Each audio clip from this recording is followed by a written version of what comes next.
Hello friends, welcome to my YouTube channel. हमने पिछली class में आपको पौधों में पोषण के बारे में बताया था। आज हम पढ़ने वाले हैं प्रकाश संश्लेषण, जिसे अंग्रेजी में कहा जाता है फोटोसिंथेसिस। आप यहाँ देख सकते हैं, ये एक पौधा है और इस पौधे में पत्तियाँ पाया जाता है। ये पौधा क्या करता है, अपने जड़ों द्वारा जल और खनिज लवण का अवशोषण करता है और इन पत्तियों में पाया जाता है क्लोरोफिल। और ये सूर्य का प्रकाश डायरेक्ट पत्तियों पे पड़ता है और वातावरण से क्या करता है, कार्बन डाइऑक्साइड लेता है। तो सूर्य की प्रकाश की उपस्थिति और क्लोरोफिल की उपस्थिति में सूर्य के प्रकाश की उपस्थिति और क्लोरोफिल की उपस्थिति में जल और कार्बन डाइऑक्साइड से क्रिया करके ये क्या करता है, अपने लिए भोजन का निर्माण करता है, जिससे ये पौधा क्या होता है, जीवित रहता है। और इस पूरी प्रक्रिया को प्रकाश संश्लेषण कहते हैं तो ये पौधा क्या करता है, सूर्य की उपस्थिति और क्लोरोफिल की उपस्थिति में जल और कार्बन डाइऑक्साइड से क्रिया करके ये अपने लिए भोजन का निर्माण करता है, जिसे हम प्रकाश संश्लेषण कहते हैं। अब हम डिटेल में से यहाँ देखेंगे, ये क्या करता है पौधा, 6CO2 यानी कि CO2 का मतलब कार्बन डाइऑक्साइड और 12H2O यानी कि जल, H2O का मतलब होता है जल। और ये क्या करता है, सूर्य की प्रकाश की उपस्थिति में और क्लोरोफिल की उपस्थिति में। क्लोरोफिल आप समझ रहे होंगे, पहले पढ़े होंगे। क्लोरोफिल ये जिसे हरित लवक कहा जाता है। हरित लवक 3 प्रकार के होते हैं, वर्णिक लवक, अवर्णिक लवक और हरित लवक। अवर्णिक लवक जड़ों में पाया जाता है और वर्णिक लवक फूल में पाया जाता है।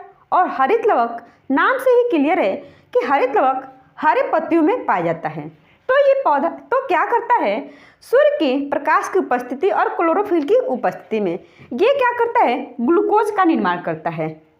और ये ग्लूकोज का निर्माण करता है, जिससे और क्या निकलता है, ऑक्सीजन और जल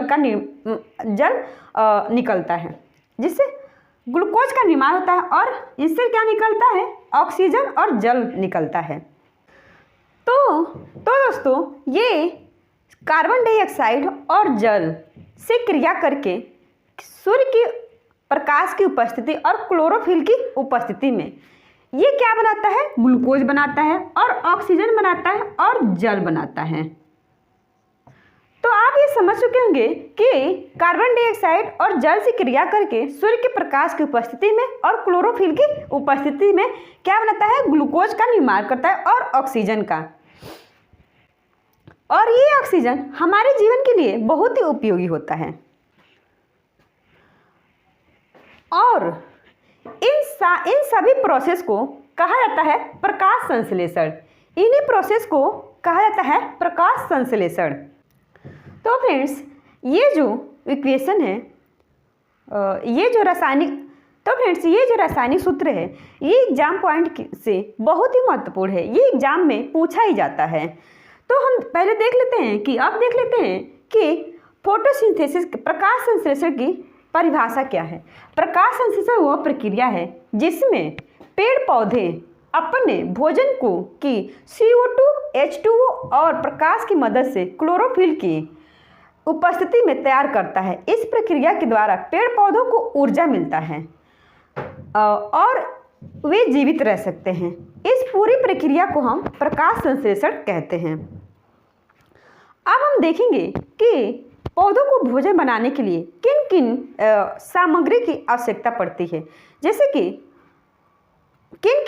पौधों को भोजन बनाने के लिए किन किन चीज़ों की आवश्यकता होती है। तो दोस्तों, अब हम देखेंगे कि प्रकाश संश्लेषण में किन किन चीज़ों की आवश्यकता होती है, जिसमें सूर्य का प्रकाश, कार्बन डाइऑक्साइड, जल और क्लोरोफिल, इन 4 चीज़ों की आवश्यकता होती है।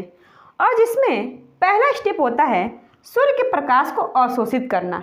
ये क्लोरोफिल क्या करता है, सूर्य के प्रकाश को अवशोषित करता है। और ये क्लोरोफिल हमने बताया आपको, ये पौधों के पत्तियों में पाया जाता है। और दूसरा स्टेप होता है सौर ऊर्जा को रासायनिक ऊर्जा में बदलना, यानी कि सूर्य के प्रकाश में क्या होता है, सौर ऊर्जा को रासायनिक ऊर्जा में बदलना। और तीसरा स्टेप है जल के अणुओं का ऑक्सीजन अणु में बदलना। और चौथा स्टेप है CO2 का ग्लूकोज में अपचयन। तो दोस्तों ये एग्जाम पॉइंट से बहुत ही महत्वपूर्ण है। तो ये 4 स्टेप पौधों में होता है। तो दोस्तों अब हम देखेंगे कि स्टोमाटा। स्टोमाटा अंग्रेजी शब्द है और हिंदी में इसे कहता है रंध्र। अब हम देखेंगे एक लीफ के संरचना के ऊपर ये रंध्र कैसा होता है।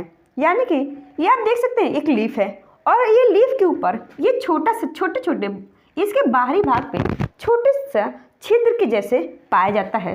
इस छोटे छिद्र को देखा जाए तो कुछ इस प्रकार दिखाई देगा। ये जिसे छिद्र कहा जाता है, ये छिद्र का काम होता है, ये क्या करता है जैसे कि ऑक्सीजन और CO2 का आवागमन करता है। तो ये पत्तियों के बाहरी वायु भाग में पत्तियों के ऊपर पाया जाता है। ये पत्तियों के ऊपर छोटे छोटे छिद्र पाए जाते हैं जिससे क्या होता है CO2 और O2 का आवागमन होता है, जिसे कहा जाता है क्या कहते इस जिसे कहते हैं रंध्र, यानी कि अंग्रेजी में स्टोमाटा कहा जाता है। तो पत्तियों पर पाए जाने वाला वो छिद्र जिससे क्या होता है O2 और CO2 का आवागमन होता है। ये रंध्र या 2 प्रकार के होते हैं। यहाँ पे आप देख सकते हैं एक बंद रंध्र और एक खुला रंध्र, जिसे एक क्लोज स्टोमाटा कहा जाता है और ओपन स्टोमाटा कहा जाता है। तो अब हम देखेंगे कि रंध्र का डिफिनीशन क्या है। तो पादप की पत्तियों तथा अन्य कोमल वायु भागों की वायु त्वचा में छोटे छोटे छिद्र पाए जाते हैं जिन्हें रंध्र कहते हैं। प्रकाश संश्लेषण के लिए गैसों का आदान प्रदान करते हैं, जिसे प्रकाश संश्लेषण के लिए गैसों का आदान प्रदान रंध्र द्वारा ही होता है। अब हम देखेंगे रंध्र की संरचना के बाद। अब हम देखेंगे कि रंध्र की संरचना, यानी कि रंध्र 2 प्रकार के होते हैं, एक बंद रंध्र और एक खुला रंध्र। खुला रंध्र की में आप देख सकते हैं जैसे कि ये जो कोशिकाएं हैं इन्हें रंध्र कोशिकाएं कहा जाता है और इन रंध्र पे छोटे छोटे बंडल लाइक स्ट्रक्चर पाए जाते हैं। ये बंडल लाइक स्ट्रक्चर पाए जाते हैं जिसे हरित लवक कहा जाता है, जिसे अंग्रेजी में क्लोरोप्लास्ट कहते हैं। क्लोरोप्लास्ट को डिटेल में हम नेक्स्ट वीडियो में देखेंगे। क्लोरोप्लास्ट को अलग से हम डिटेल में देखेंगे। तो ये बंडल लाइक स्ट्रक्चर जो पाया जाता है जिसे हरित लवक कहा जाता है, और ये कब खुलता है जब CO2 को अंदर आना होता है और ऑक्सीजन को बाहर जाना होता है। तो ये कोशिकाएं कब खुलती हैं कि जब CO2 को अंदर आना होता है और ऑक्सीजन को बाहर जाना होता है, तभी खुलती हैं। बाकी टाइम ये कोशिकाएं नहीं खुलती हैं। तो ये 2 तरह के हो गए, बंद रंध्र और ये खुला रंध्र। आज का वीडियो हम यहीं ख़त्म करते हैं। वीडियो पसंद आया तो वीडियो को लाइक शेयर, चैनल को सब्सक्राइब जरूर करें।